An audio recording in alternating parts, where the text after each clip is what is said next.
kind of, yeah. You ain't so tough with that bad boy tuck. I'ma get it how I'm living, I'ma walk the walk. Outline my lines, I rap through thought.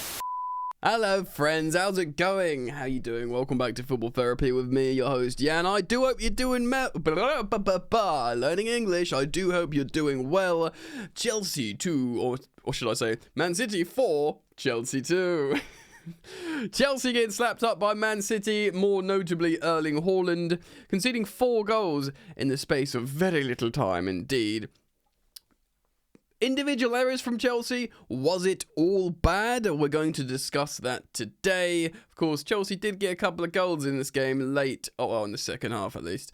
And maybe not all bad. Because from the 56th minute onwards, Man City didn't score again. So we won the final half hour. Let's call it a draw. I'm going to talk about it today, so thank you for joining me. I'm going to show you some stats and stuff as well, and talk about the ramifications of this game, if there are any, maybe some. Thank you for joining me.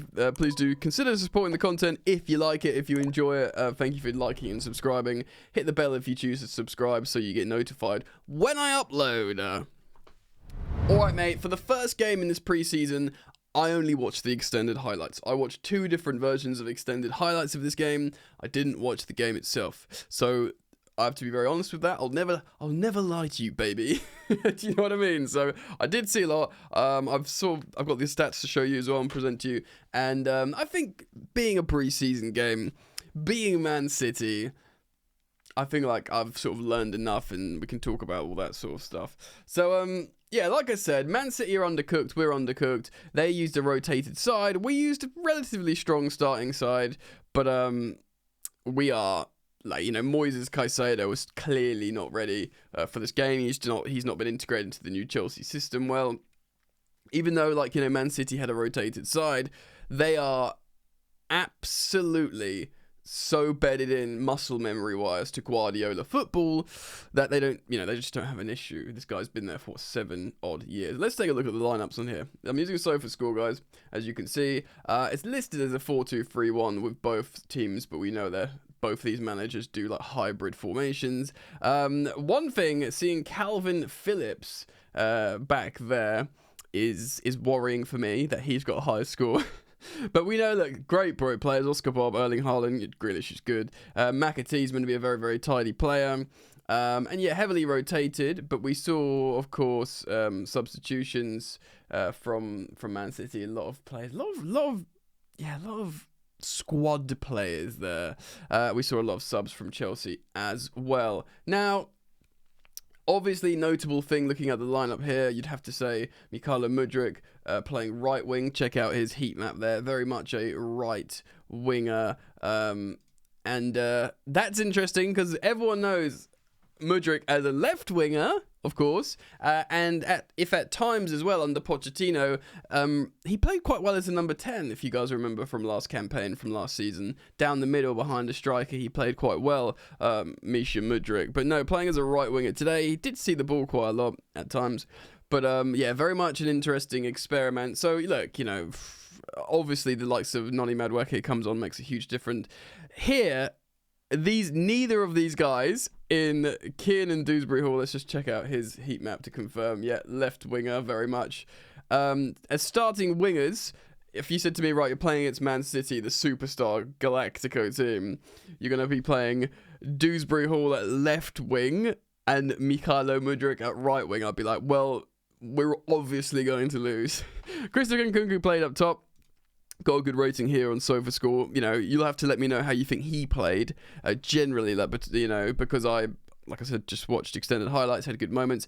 Enzo Fernandez, Romeo Lavia, and Moises Caicedo, probably poor from the expensive boys, and Romeo Lavia, the better of the 3, looking like there. Of course, he played that beautiful long pass out for our second goal. We saw Reece James at the right back, Gusto at left back.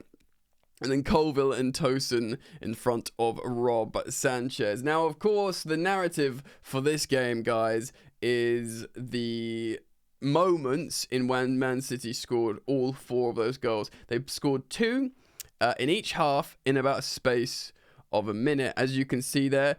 In the first half, it was the 4th and 5th minute, so 1 minute, and then second half, it was the 55th and 56th, and that killed us. You won't always get that opportunity in football matches to do that. Essentially, you won't always get that opportunity to just, oh look, they're sleeping and they don't know what they're doing and they're not concentrating. We scored two. The second two, I think they're both goals, good goals. The first two were so avoidable. And, you know, right now, context, if we just don't have that early brain fart, I don't know ifs, buts, and maybes are just dumb in this instance, but let's just, for like, you know, a game here, those first two avoidable goals in the 4th and 5th minutes. You know, the penalty to be retaken as well. Say we just don't concede those, and say Enzo Fernandez scores the goal he should have done when he lobbed into an open goal and it went wide. I mean, you know, good to take it on straight away, but you need to score that. You know, you're World Cup winning, you're supposed to be good kicking a ball a certain distance. You just kick the ball into the open goal, mate. Hopefully I'm not being harsh on him, but for me, looking at that, and the commentary team on the respective highlights were both like, yeah, you got to be putting that away. Chelsea beat Man City 3-2. Thank you very much. Oh, God. I've been accused of toxic positivity before. That might be up there. But, yeah, like, it wasn't like, look, let's look at this. Look at the attacking momentum. And I know this isn't always the best barometer, but as you can see, this bar on the left here, Chelsea is the green attacking momentum, Man City is blue. Of course, in both their biggest spells, they scored, but they scored in the space of 2 minutes in, you know, both instances. Chelsea actually scored their first goal by Sterling, but with no attacking momentum. Great volleyed finish. And of course, both the goal scorers didn't start the game, Sterling and Madueke, and they are actual wingers. They are not Dewsbury Hall and Mykhailo Mudryk over on the right. We always hear over and over and over, wingers are very important to Maresca's system. Well, that's what happens when, you know, you play these guys. Man City, systemically, much more, you know, good, and of course, we scored 2 late goals. Their tension might have dropped. There were changes made.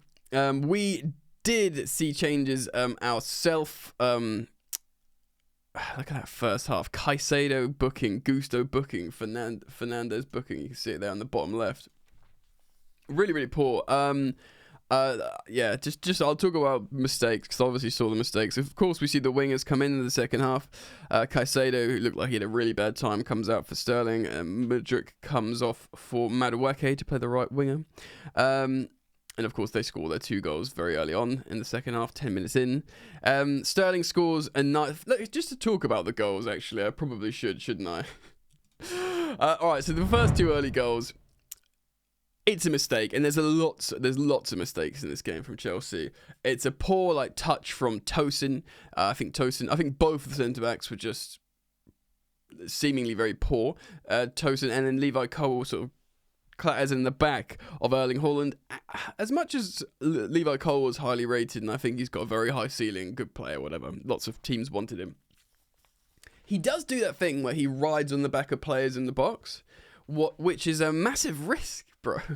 I've seen it before. Don't do that, because giving away penalties is not a good thing. So, a mistake from Tosin. Cole gets in the back of him, concedes a penalty. He has to take it twice, but, you know, Haaland taking a penalty against Rob Sanchez, you know, I'd probably back Georgi Petrovic more to save a penalty. He does get close on the second time, but, you know, they score, you know, no problem at all. And again, it's a minute later. I think, is it Moises Caicedo that makes a mistake and then passes out, and then, like, you know, Haaland just comes in and sweeps up again seconds later. So mistakes ahoy all over the gaff. Do you know what I mean? It's not a good look. And then, of course, the goals in the second half, which is the 55th and 56th minute, it's a great goal from Oscar Bob, who's loosely been linked to Chelsea, by the way. I don't think that's going to happen. Yeah, he's really out wide, gets the ball, sort of doesn't even cut in that much, takes it really quickly and scores near post. It's a sleek goal. I love those goals, because they're just like, I don't care. You feel like you've got this, but you ain't got this. And he's not like whipped to worldy in top bins. It's just like, yeah, I love those little sneaky near post finishes.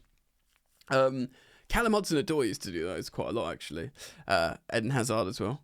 So yeah, ain't got no problem with that. And to be honest, the second goal as well, a good combinational play. Haaland running in, scoring. They're two like Man City goals. I'm like, okay, whatever. I mean, it's annoying that we've let them score in such quick succession, which is very frustrating. But they are both sort of good goals. For me, it's in the opening seconds when we concede those two. They're the biggest problem because they're all just obvious mistakes, dithering in front of our goal. So we're 4-0 down, and credit to Chelsea for halving the deficit. Noni Madueke, of course, and Sterling have come on. Noni looking bright, chipping the ball over the 18-yard area, and Sterling, to his credit, finishing with a left-footed volley. I don't really trust Sterling with a right-footed volley at the best of times, but to his credit, he just shaped his foot well and just lovely finish. And the 59th minute, what can Chelsea do here with a Man City's attention dropping? Not much for a long time, and 30 minutes later, Lavia plays that beautiful long ball, Noni Madueke runs onto it, and he finishes really, really well, and halves the deficit. And 4-2, in isolation, you think, yeah, it makes sense. And how did they go? Well, Man City looked more drilled than us. Our attention dropped and they took advantage. Haaland scored a hat-trick, so, they got all the American fans that aren't supporting Chelsea got what they wanted. Had Chelsea didn't have those brain farts in the opening minutes, it could be a 2-2. Chelsea drew twice with Man City last season. Nothing would surprise you. The only thing that would have surprised anyone would have been if Chelsea beat or battered Man City. That would be surprising. This is probably about right. If you said, Chelsea faced Man City, what was it? 4-2 to City. Chelsea missed lapses of concentration, allowed Haaland to score a hat-trick. You go, fair enough. You wouldn't go, Chelsea, what are you doing? And again, let's not take away Man City's goals from them because we had a poor lapse of concentration, like I said earlier. But for me, that chance for Enzo Fernandez has to go in, especially for a player of his quality. I know I don't want to be one of those guys like, he cost all this money, he needs to be able to do that. Not the money, of his quality. He needs to be putting that ball in the goal. And then if it's a 4-3, fine. The optics change completely. You lose to Man City by a goal. It's a bit of a goal fest. No one's going to be happy with the amount. Neither manager's going to be happy with the amount of goals conceded. But, they get the exhibition match out in America that they were all asking for. All right, so, yeah, lots of changes towards the end as well, like I said. We saw... obviously the wingers, as you can see there in the middle of the screen, Raheem Sterling, Noni Madueke. We saw new centre-backs, Badiashile and Wesley Fofana, who both had, better ratings than the starting two, but, the damage is already done. We saw Guiu come on, Leslie Ugochukwu. Fair enough, not an insane amount of changes, as you can see. Man City made nearly twice as more there. And yeah, let's have a quick look at the stats if I can find them. Player statistics. Let's see if we can have the match statistics here on the left-hand side. All right, so interestingly, Chelsea had more possession than Man City, but over time, there's this thing about Pep Guardiola. I heard a podcaster say it the other day. Forgive me, I can't remember which one it was. But everyone's trying to play like Pep. Everyone's trying to play like Man City. Pep's already on version 4 of Man City. He's changed so many times. The only recurring theme of Man City is they're really good. They've gone from little diminutive players that pass you to death, like Tiki Taka, to 4 centre backs at the back and big bully boys, and they play a lot of transitional football to a relative blood and thunder big target man up top. This is not little Aguero's moonwalking between the lines or anything like that. This is a big Norwegian Viking that wants to chest it down and granted he's like a Galactica Andy Carroll, but Pep Guardiola has developed loads himself.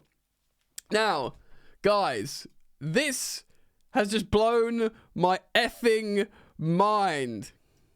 5 big chances to Man City's 2. Look, 12 shots to 10. So hold on. I needed to see my face. 501 passes to their 395. 3 corner kicks apiece. 3 goalkeeper saves to their 2. But 12 shots to their 10. We outshot them. Maybe it's because we were panicking, just lashing at them. Again, only watched a couple of different extended highlights. But 5 big chances you're supposed to score. That's meant to reflect on what a game in terms of like XG or whatever, yeah? So we're supposed to score 5 goals. They're supposed to score 2. Why did it not happen like that? That is shocking. It's blown my mind, really. Anyway, what do we read from this? Caicedo not ready, silly buggers. Tosin and Colwell at the back also playing silly buggers. What's happening? Do you know what I mean? Like passing to the opposition, conceding penalties. We didn't start with the wingers that actually had offensive output in Sterling and Madueke. Mudryk was playing as the right. Kiernan Disbury Hall left winger. Caicedo had a nightmare by the looks of things. And Nkunku, who looked good? Nkunku, Lavia from the starters. If you think anyone else looked good from the starters, let me know. Disappointed with Enzo not completing that finish. Dewsbury Hall looked like he did alright, actually, statistic-wise, but probably playing slightly out of position there. And then, of course, Noni and Sterling. So that's 4 good players. The highest rated centre-back is Benoit Badiashile. I don't know. I'm kind of okay with this, to be honest, man. All things considered. And yes, I recognise Man City didn't have Rodri, or Man City didn't have De Bruyne, Walker. I thought Rico Lewis is a player, man. But they are, Stefan Ortega is a much better goalkeeper than Rob Sanchez. It pains me to say their second choice is better than our third choice, but it's just where we're at, Just gotta take that L, basically. And yeah. The thing is, if I watched this back and they were just like tapping it around us, killing us, and we were like, like panting and not knowing what to do for the whole game, I would have been like, God, this is bad. But looking at the 5 big chances to their 2, looking at when the goals were scored, the beginning of both halves in the space of 1 minute, looking at, Chelsea actually scoring a couple of goals, different goals as well, Noni Madueke positive performance. Again, I don't want to absolutely, rinse the fact how Enzo had that chance, but for me, you just got to score that. I'm kind of okay with it. But I want to put out to you guys who watched the game in detail. Like I said, disclaimer, I just watched 2 different extended highlights. So let me know what you think down in the comment section below. Yeah, I think it's fine, personally. More players need to bet in. Moises Caicedo, Enzo need to bet in. We need better players starting against high quality opposition, especially in the attack. And Nkunku's good, but Jackson's going to be much more welcome. Do you know what I mean? And Nkunku playing behind you, Chelsea look better because you have both those players on. You get Jackson in, you get Cole Palmer in. Do you know what I mean? I know you could say the same for Man City with Kevin De Bruyne, but Erling Haaland's their top scorer. He scored 3 in this game. Cole Palmer was ours from last season, so it's kind of alright, isn't it? Let me know what you think. Thank you for liking and subscribing, and I do hope to see you back here soon. Keep it locked. Peace.